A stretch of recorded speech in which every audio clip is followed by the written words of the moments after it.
city that has 50,000 people by night and 250,000 people by day. A city that would face major catastrophe in 2011, but would not become defined by it. In fact, they came together as a community and took control of their narrative. A city whose arts and entertainment scene has gone through a renaissance period and is now thriving more than it ever has before.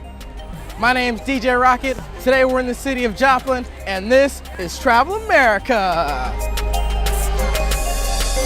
50 cities, so I'll keep it moving swiftly.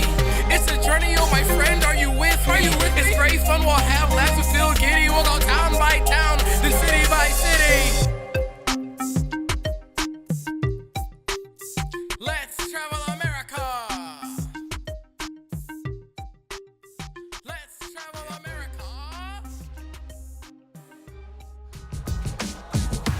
Beginning in the 1920s, if you were a miner in Joplin, how many buckets of ore would you need to fill every day to keep your job?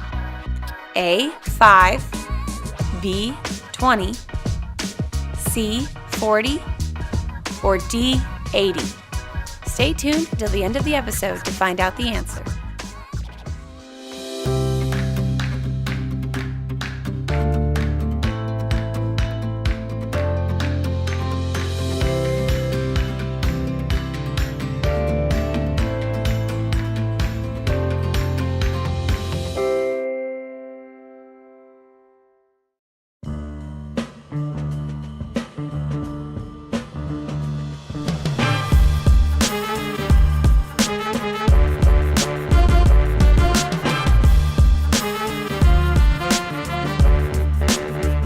Joplin, Missouri, the mining capital of the world.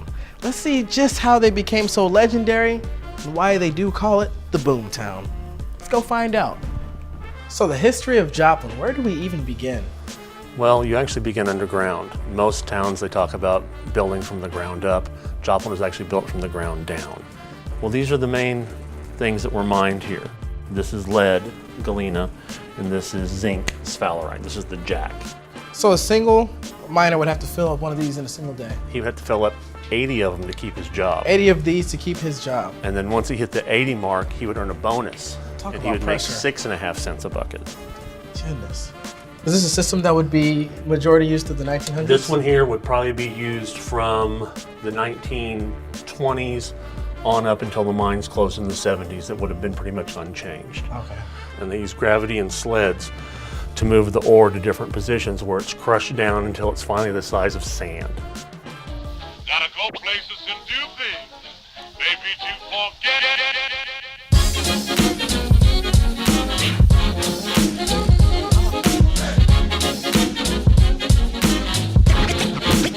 Were the communities, would they get pretty excited when the circus would come to town? Oh, the circus, yeah, it was a huge event. It was the Christmas, 4th of July. And reasons that they use a tent. Number one, so that the show can be put on rain or shine. But the most important thing is, if you don't buy a ticket, you can't see the show. See the show. You can't look through the canvas. And they were so efficient about how they packed up and moved the tents and moved all of their equipment that the U.S. Army used that as their guidelines when they started deploying troops during World War I. And this is one of our prized possessions in here. This is a 1927 America La France fire engine. The company is still in existence. They're based out of France, and they offered us $2.5 million for it. Joplin has a really long history of motorized fire department. We're actually one of the first fire departments to use motorized vehicles. They would actually go to bigger cities, St. Louis, Kansas City, and race the fire departments, and they would usually have the fire contained by the time that the other guys showed up. And that was kind of a big motivation for other departments to start looking at these motorized vehicles.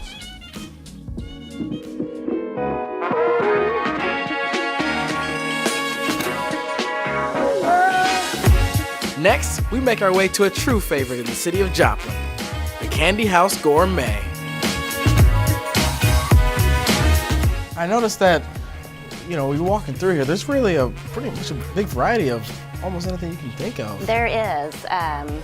Some of the product we bring in, obviously we don't make gummy frogs or the Jelly Belly. But almost everything that you see in the case, with the exception of the truffles, we make here and produce.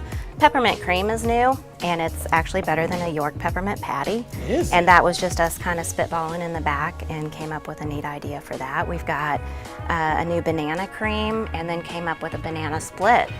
Some of these I've never even heard of. You all really go to town here. Very creative. Yeah. Very innovative.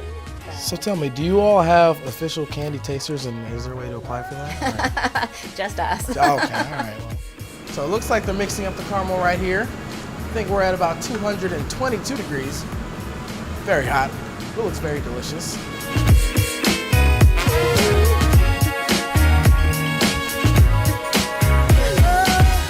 This is naked caramel right here. Fresh out of production. Let's see how it is. All right. Oh yeah. That's magnificent. That's why they call it the Candy House Gourmet. So this is actually, this is called an enrober. We have two. This is our large one, which is always milk chocolate. So this area here too, once it comes off, this is the shaker table, so it gets coated, hits the shaker belt, which knocks off the extra chocolate, and goes on to this next belt that you see.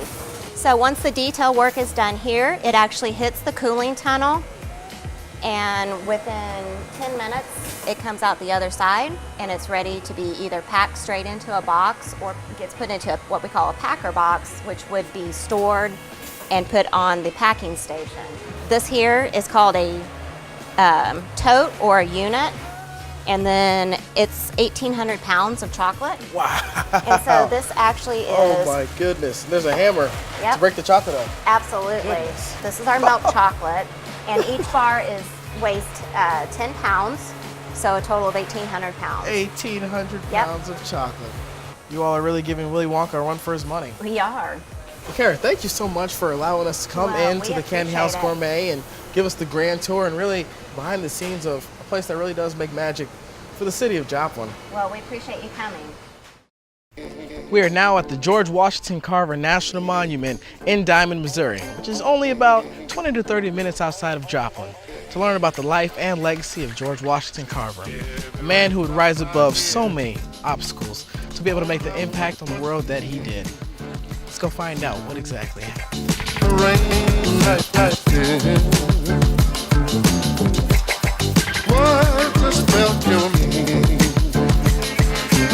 We have such a great and unique park. It's wonderful. And you guys are actually here at the best time of year because this is our 75th anniversary. So on July 14th, 1943, this park was established. And it was the first park established for an African American and the first park established for somebody other than a president. And this is where George Washington Carver spent the first 12 years of his life, was on this property. You know, a big part of his story is all the obstacles that he did have to overcome in order to live the life and make the impact on the world that he did. As he started out in life, he was a slave.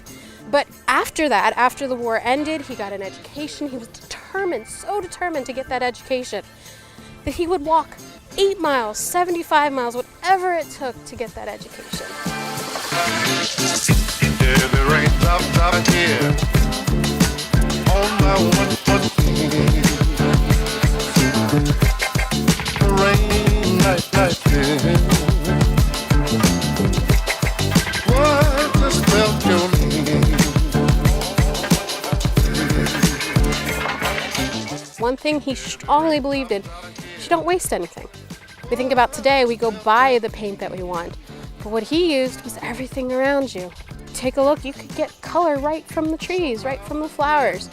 And he encouraged the farmers to not waste their plants, to actually twist them into the soil, and as they decompose, it puts nitrogen back into the soil.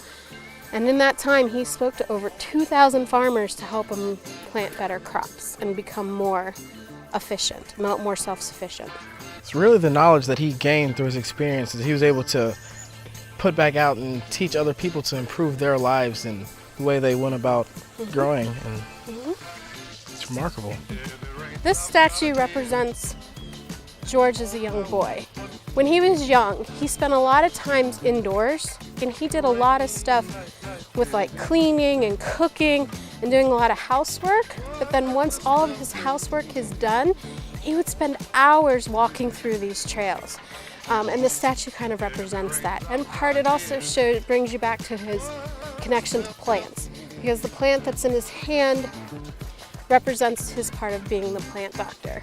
I think it's such a big deal that people who aren't aware that this national monument is here, right outside of Joplin, Missouri, here in Diamond, that they, actually they get out and come here and experience it for themselves, because this really is, I'm not lying when I say I've never been to a national monument such as this.